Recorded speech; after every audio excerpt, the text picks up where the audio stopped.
O reino dos céus se assemelha a um rei que quis ajustar contas com os seus servos.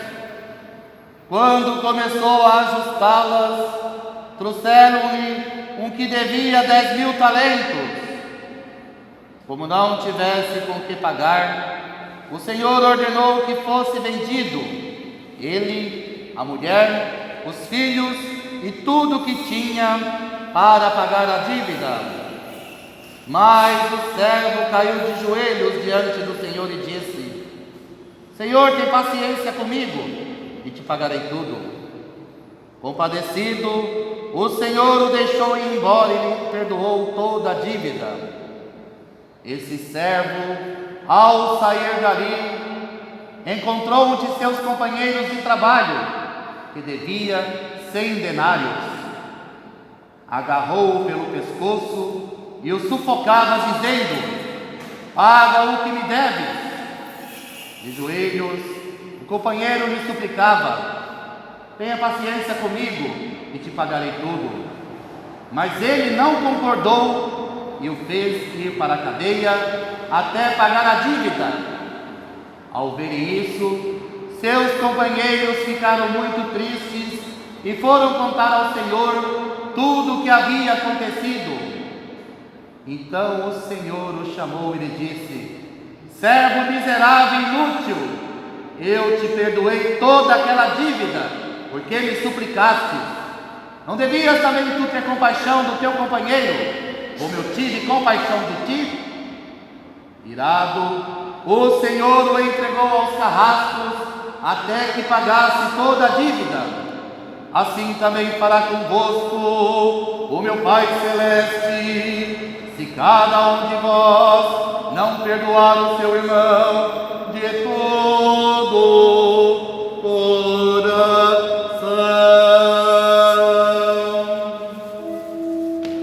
Glória a ti, ó Senhor.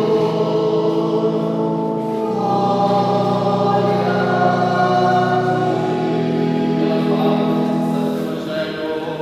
Sejam perdoados nossos pecados e abençoadas nossas famílias. Amém? Amém, amém. Queridos irmãos, queridas irmãs, estamos celebrando neste domingo o 11º domingo pós-Pentecostes, do qual nós lemos este Evangelho.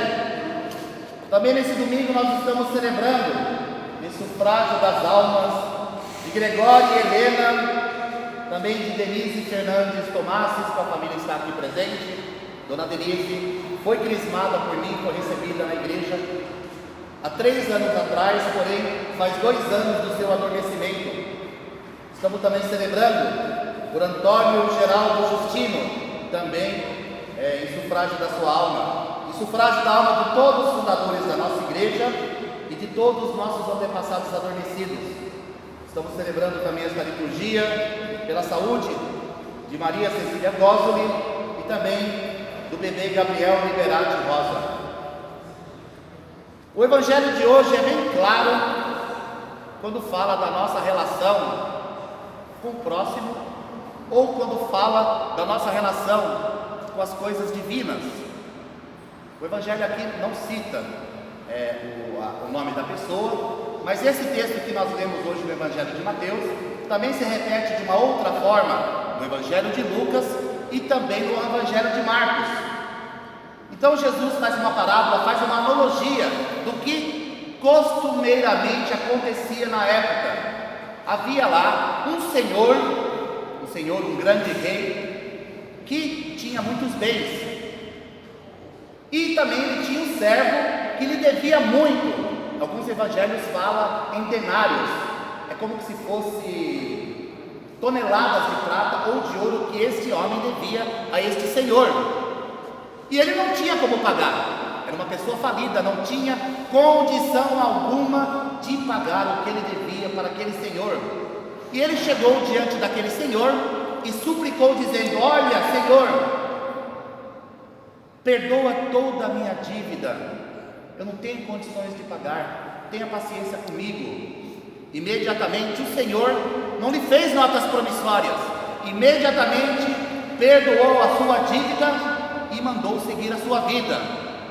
No meio do caminho, aquele homem que havia sido perdoado encontra um companheiro na mesma situação que ele tinha social, e aquele companheiro também lhe devia uma certa quantidade de dinheiro, muito inferior do que ele devia ao Senhor.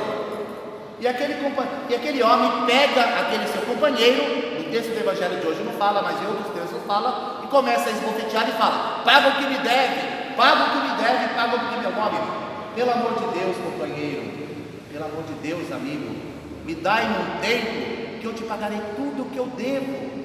Dá para mim somente um tempo.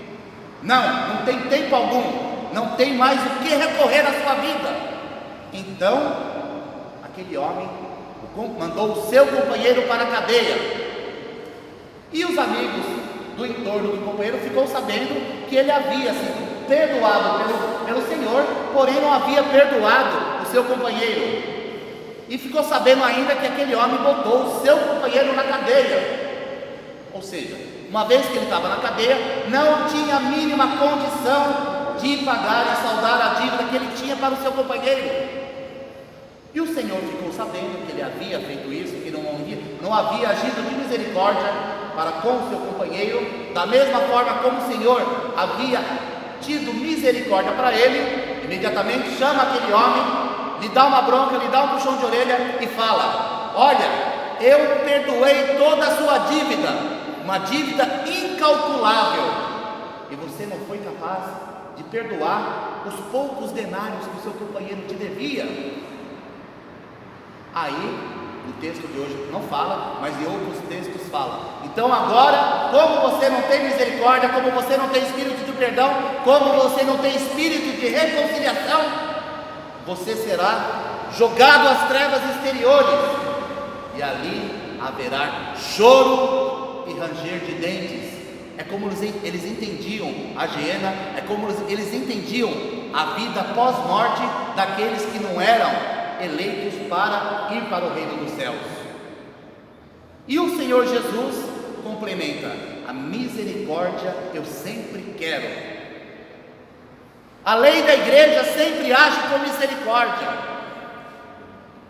Na maioria dos momentos da igreja que reflete o Evangelho de Jesus, a igreja sempre age com nós com misericórdia, segundo a lei de Deus. A igreja é regida pela lei de Deus, sim, mas enquanto instituição religiosa é regida pela lei humana, pela lei criada por nós homens. E é necessário que se haja a lei humana em apoio à lei de Deus, para que haja equilíbrio, para que haja transparência, para que tudo seja feito às claras.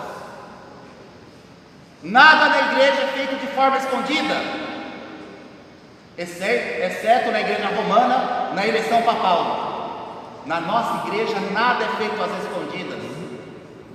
Tudo que é feito no sínodo da igreja, no alto escalão da igreja, o menor escalão também participa.